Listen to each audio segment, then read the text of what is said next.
no ne pa ho ntoma. DL News.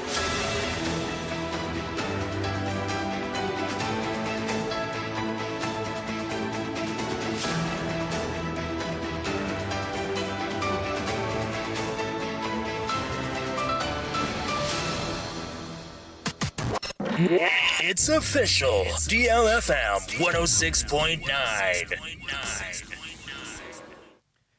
Yamamo akwapa. Afitu American sharing our Facebook and FNC YouTube. Na yamfa kasebo no enchiri mwankasa ensamum. Ejebo eja enya bedum. Ghana mampeni John Dramani Mahama. Ohye wo man Ghana boss ne Nyankopon ya adom na abrewa yipuma kwam.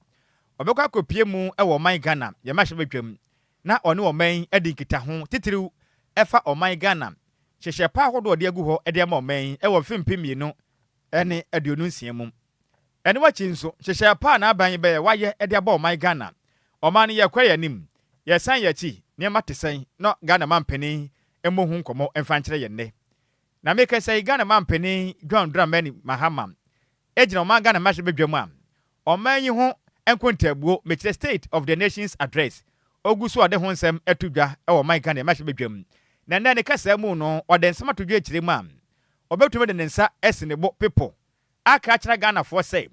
edu baabi na ne da so asa de ma man Ghana efiri say yesika sem ekwadane kontebe etete epansam kora medu baabi na o man yehu boto ano emfa kora mfa nhim baabi na ye kɔ no ne ya fom kwan kora na ya yira kora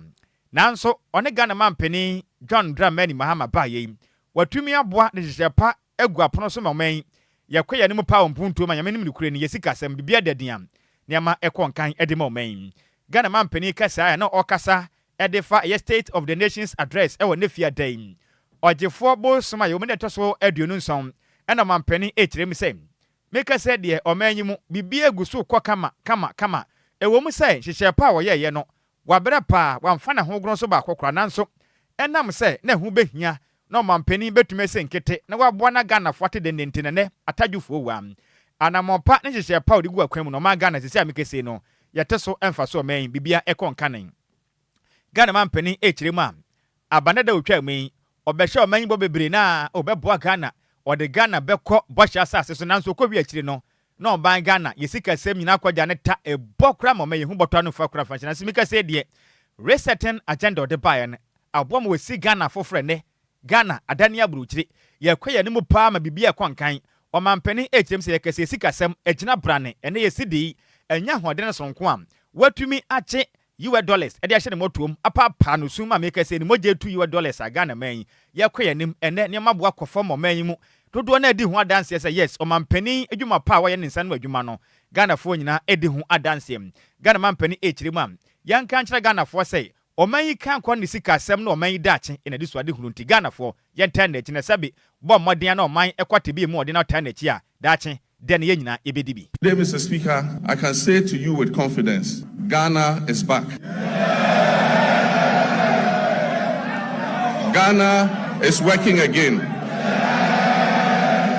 And Ghana is open for business. The fundamentals are improving and the path to sustained acceleration is very clear to everyone. From the outset, we resolved to choose discipline over waste, reform over excuses, and stability over speculation. As a responsible government, our first order of business was to halt the economic hemorrhaging and restore order to our public finances. We tightened expenditure and commitment controls. We improved payables reporting and conducted a comprehensive audit of 2024 commitments to restore credibility and discipline. Mr. Speaker, these measures have begun to deliver some of the most remarkable economic outcomes in decades. Mr. Speaker, as we approach the celebration of our 69th independence anniversary, we do so not only with pride in our past, but also with renewed hope for our future. We are building prosperity through sound policy, responsible governance, and inclusive growth. We are restoring hope by delivering on our promises and proving that good leadership makes a measurable difference in our people's lives. Ghana man penino no ochiremu a si enya kan ne papa de a ebetum ne susanso pa e de aba ema omanfo ni nyina atede eno wachi ne Ghana mampeni beremo oboata John Dramadi Mahama eto ne kasa so no wokire menne enam hyehye pa odigu akwan mu nte no oman Ghana oka bibiman Africa ama ahodo a ekwana ne wosikase mu pampuntuo ba oman Ghana ne bibiman mu nyina yetoso du tese ye boye homoden kura tese akakra ba ye number 1 enti sabe nkyene nkanfo no ho nanso oba ye Ghana fo nyina hunisa no dwuma ye tende chi no be ye dwumaden asome ye pa. Mr. Speaker, our economy has grown significantly. In 2025, Ghana's GDP is expected to reach $113 billion, an increase from $83 billion at the end of 2024. This has placed Ghana among the top 10 largest economies in Africa. Mr. Speaker, average GDP growth for the first 3 quarters of 2025 is reported at 6.1%. But growth means nothing without discipline. Our primary surplus reached 2.6% of GDP, far exceeding our target of 1.5%. Mr. Speaker, we closed our fiscal deficit at 3.1%, well below the projected 3.8%. Mr. Speaker, this is not prudent governance. It is promise-keeping, and it has benefited households and businesses because we have borrowed less and spent more responsibly. Interest rates have fallen, confidence has returned, private businesses are breathing again. Any awoti ye Ghana mampeni beremo boata John Dramani Mahama ana wochiri maban ba ye sika kitua bi ana wono madie bosian so kitua bi pe na wono mapo ni nyina kire nhyehyɛ pa opeso ode bo no man yekwe nim ewo mpuntum wo nyina nkesa ho ahodo de tu dwa wene efa o man Ghana ne bobre ne nhyehyɛ pa ode agwa akwan mu de ma o man yekwe nim ewo mfimpiemienu ne adunu nsia mu no na ode ho nsɛm ede atu dwa nsɛm pina wo ho no manimre no nsia kase bo so no yede mu nkyire mu nyina da ebesam mu yento akase bo no so ene yemwanwura mu ewa so ye hwɛ sɛ o man Ghana anomde a yenom de kwa ni paduam ena afisu ne ahodo a yedie no ebi abefa kwan pa so na ewuduro bia nkom na mfa nipa apomuden enkonkoto asane mu mekire eye Food and Drugs Authority etwanitia eka ne se FDA mpanifo ede nkrata babonten ekire mu a ma mokofa ne amade fro bi manso bo man Ghana mekire importers ene mo nso amo ankasa na mo ye eniama no wo manyim manufacturers ene bio nso mo nso mokotu koton ma manfo distributors no osere mo ada na nsan ensa bia babonten wo manyim ye fe na energy drinks ensa na wonom a na kire se wono wanya ahoden mapa ene na kora de wani nkom ubetuma ya adwuma de mu nyina na kora de ema odwe wo manyim o kire menne ebinom ede ne bia fra nsadenya fra into wonom pe na waye twintwan wani nyina twam so wahunom wa mu kire ma cafe ne jensi ne bia wo mu na no odene enti edi sunsanso bone e magana de hie bia enti ombesre yakopo ya atoma obenim bosoma di anim yen match ye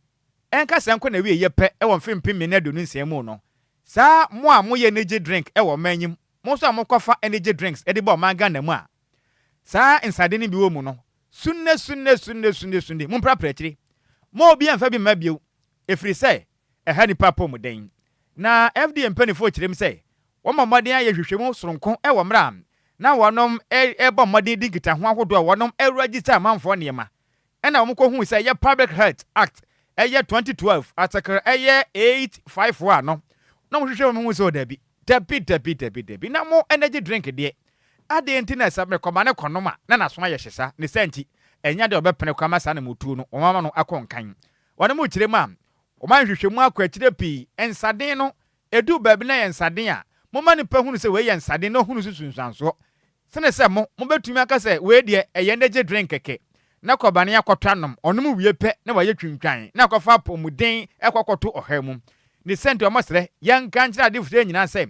wonom pese omoboa na oman Ghana ya pomuden ekonka na mfa nipa nkwa enkoto asanem emfa nkogura to plenti no FDA fo kirema Food Expert Committee omate no momoden apaw eye Food Expert and afi Technical Advisory Committee so momoden anhwe na nam ahodo ekoye ni padua mu no wommo ho ban se be ya da kyen konko ya wuduro emfa ema oman ni senti wombesra mkofa na mafia ma no ne ba monso amunye bi oman Ghana mo amkotu koton sai sansa ahodo no energy drink and sade wo mu no munyai ente sa obenim busum ni twam na mkofa bape mbɛbɔ no nyina to agu ma na yɛ moka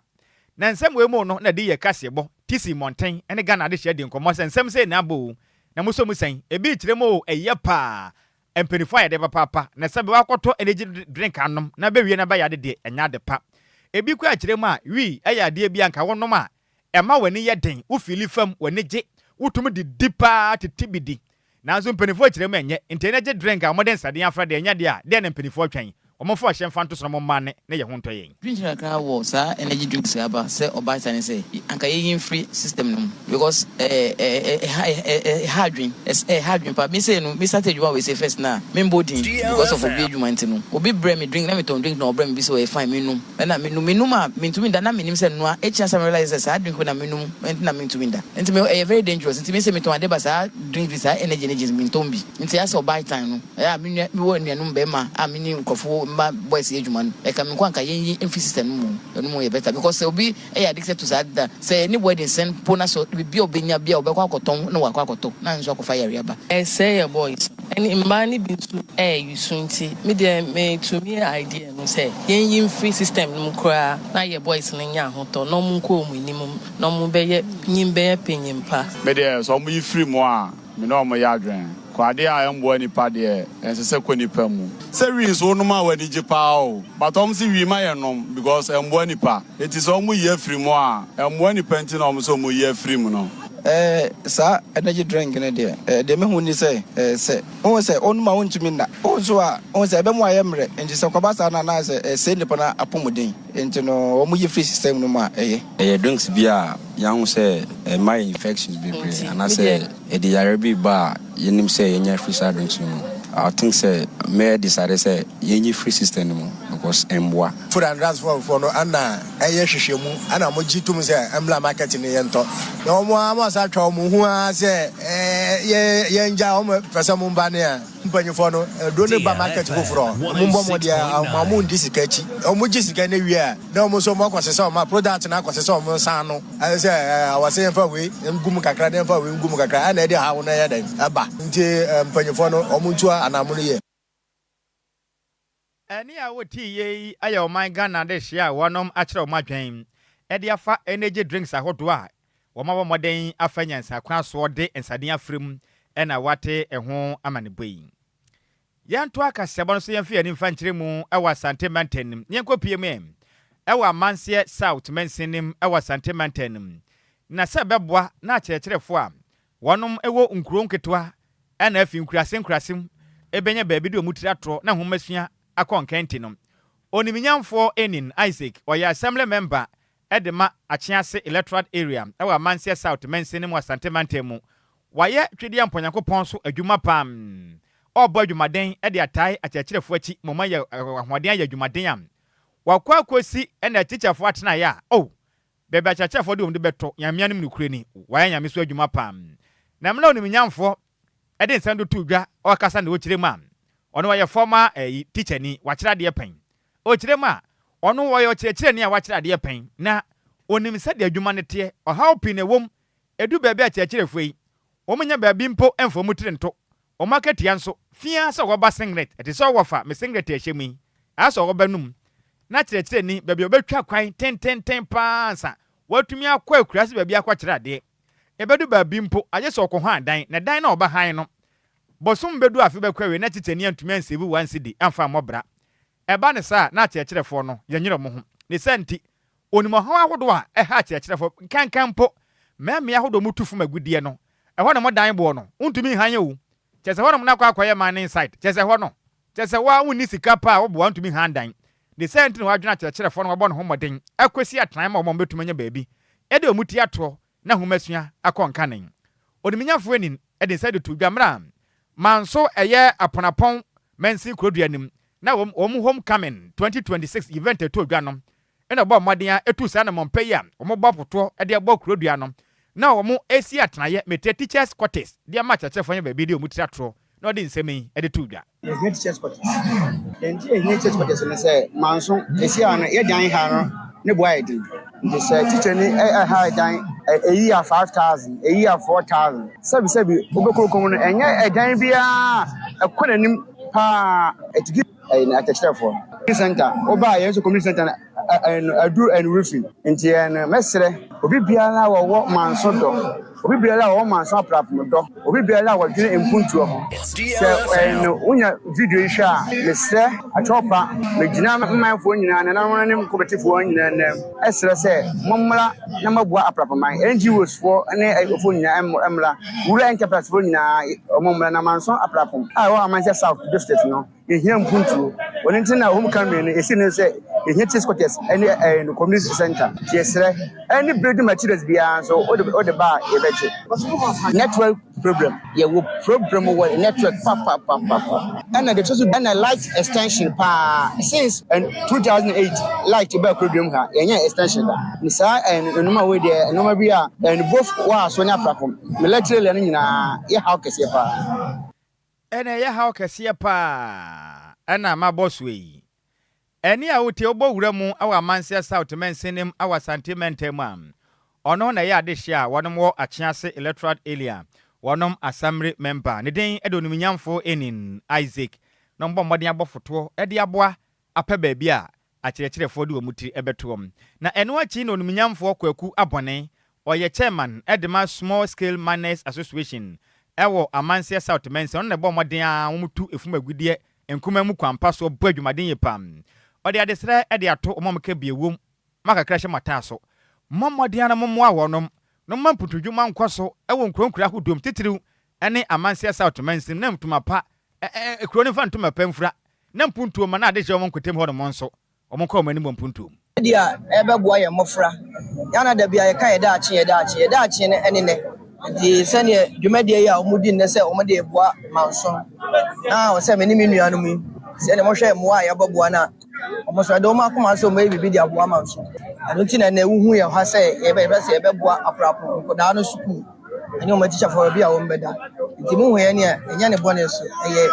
media omudi epe bia teacher for e di omutiri beto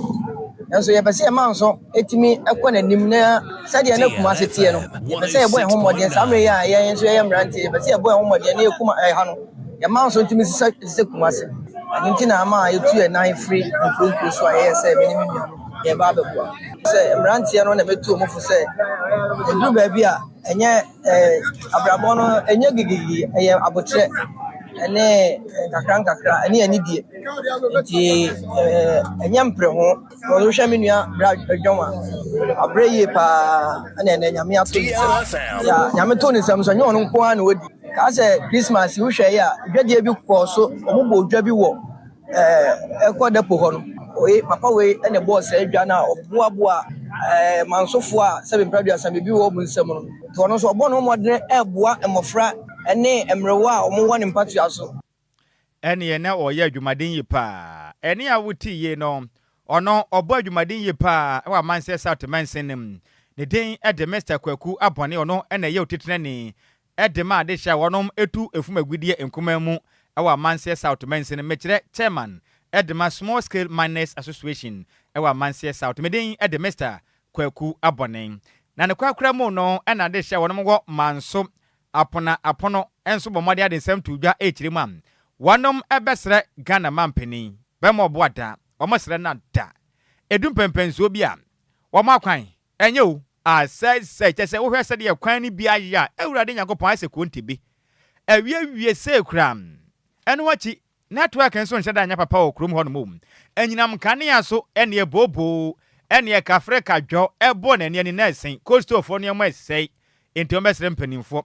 niema ahodo abeboa na kuro na tumpo mo mfa mba na mo so sabe Peter nso onyimpa ne ba pa reho na mo bo fi se ne kwa fami ya mane eduka jeti a ye kwan ti saja driver fo no si dodo ye book my fo si charge ye no e mane ya reho bebre ti asre aban no to nta na ni mera manso man da kan ya asem de ene ebobo mi ye postor e wa nto akro me ho so ya man ma asem so de bosia akase na ye adwuma ye kan ya asem de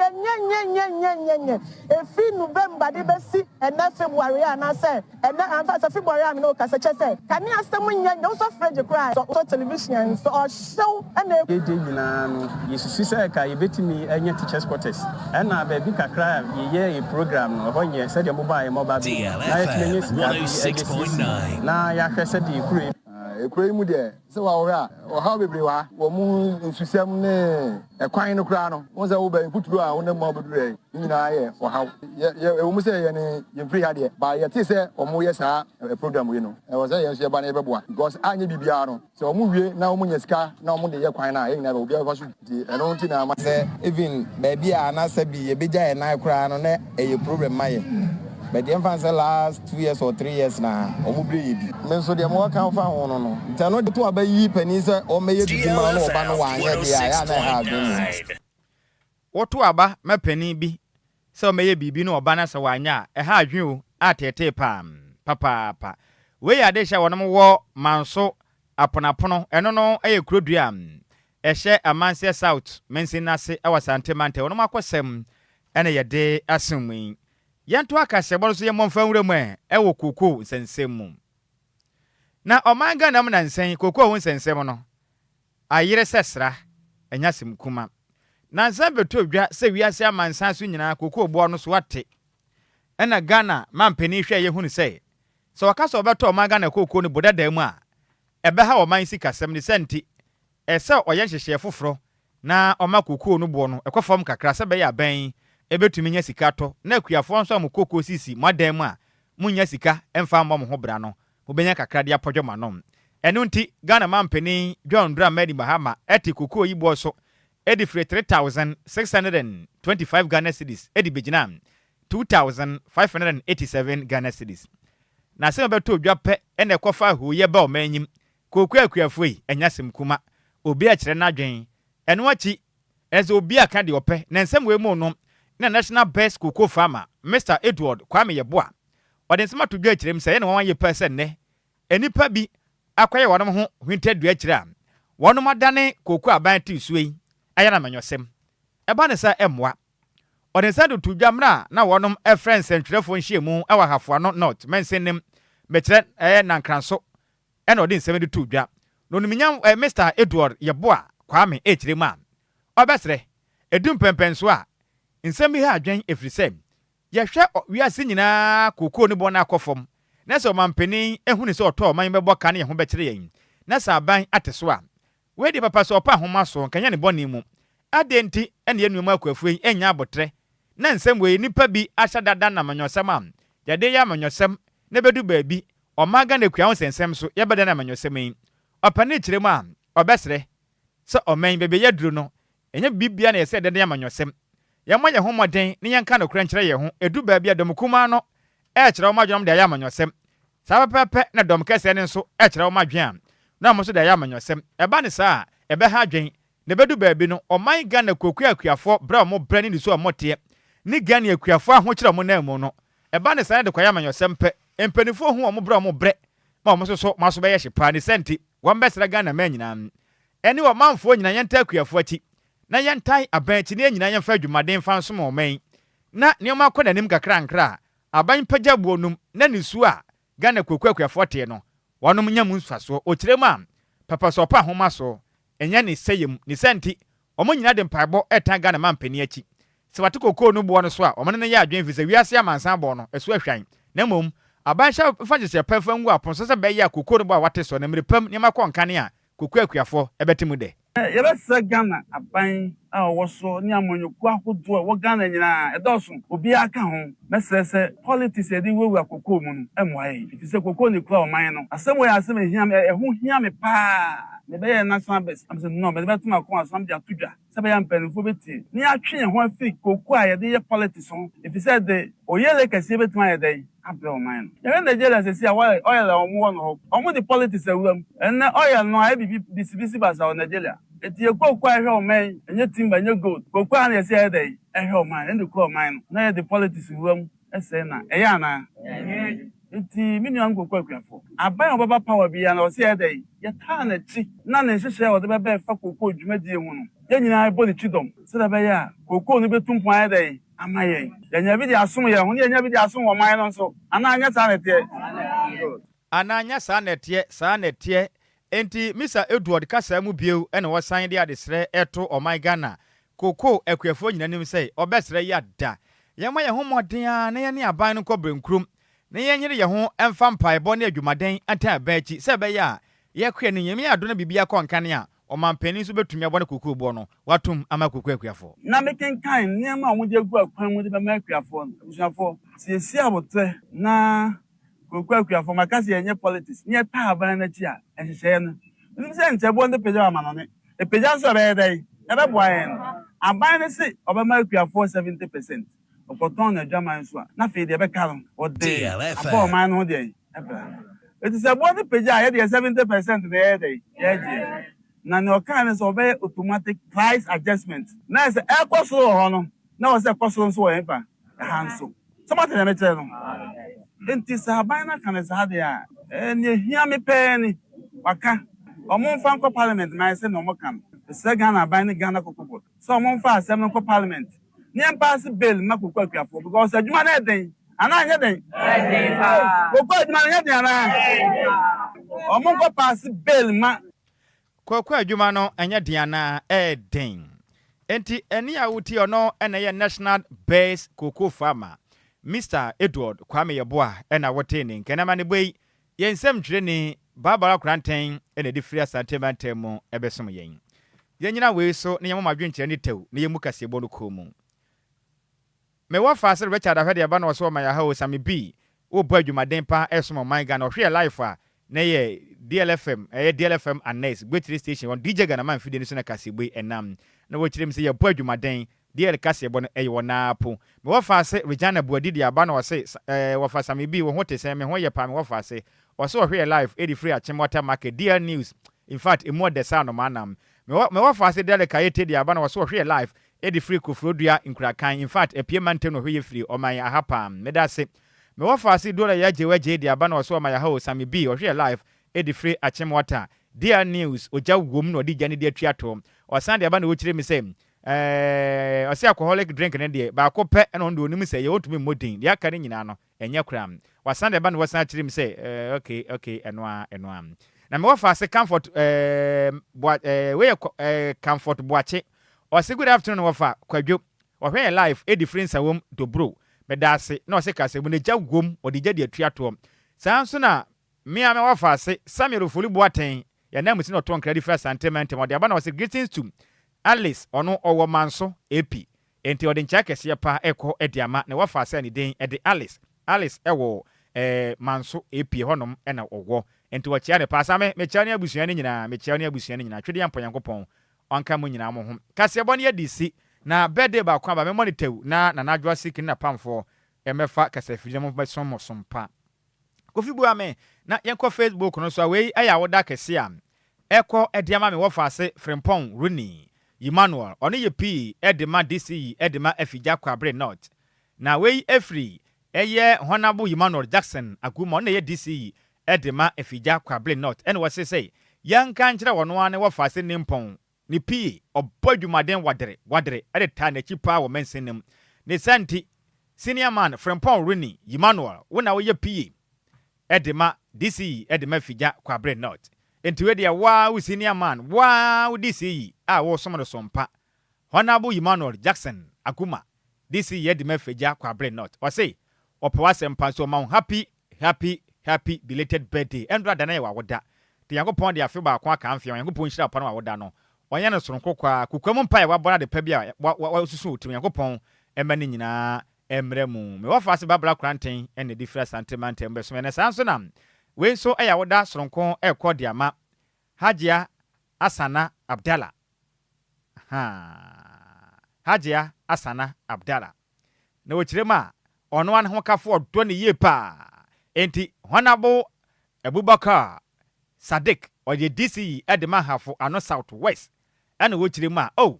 ne ho kafo pa ne ho of so no ankasa ana dende Hajia Asana Abdallah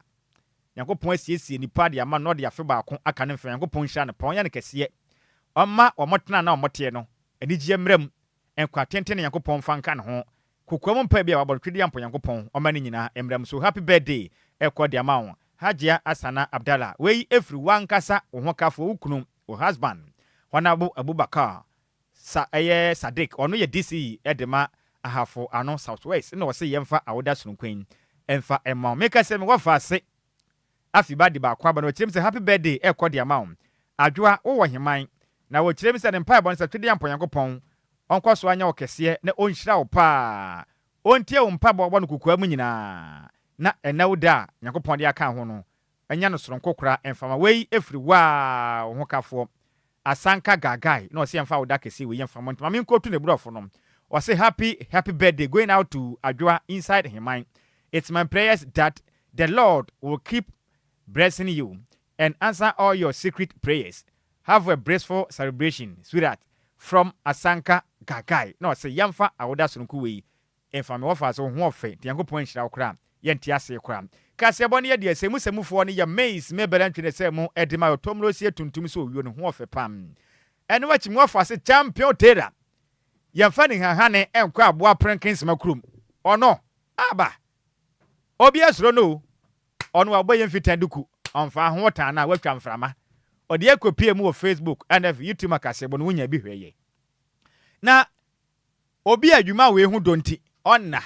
DLFM tea or no on na me offer. DJ Zikibi, es the patching chim casefru ni from Adesuma, we Macasebi, a muda hawk roger mound. Okay, can you make one the country cover some of me, dear, dear, just for your offer. Or say, dear, the one at Nhyiraba Kwadwo Sammy B. Mahute din and what Afri Jamaique. Medimuja, me wa fasten na adwa sirki. Achire mu hima, radio mu ya santoa. Asemu make Jackson, obe radio ni ene de free samle kopem no miensa. One me wa fasten ba Esther, dodo abono mane say sexy journalist. Ana afi me wa fasten kwa mefum. Ene yen kaidum, temesra odi hye bia wu a. We nye wa yia. Wo de ne se kwatena ase. Na ka kire DJ ni se wo miem na mfanto DLFM na adwa sirki be bonyum na free amamo. Esu no so nya modea, ye ne ebesu bibia to din. Eno wachi eba na aba ebeba ntimudin na monte ase no sex beboa mo na wa kire mase ye mamu nyina moniti a adehye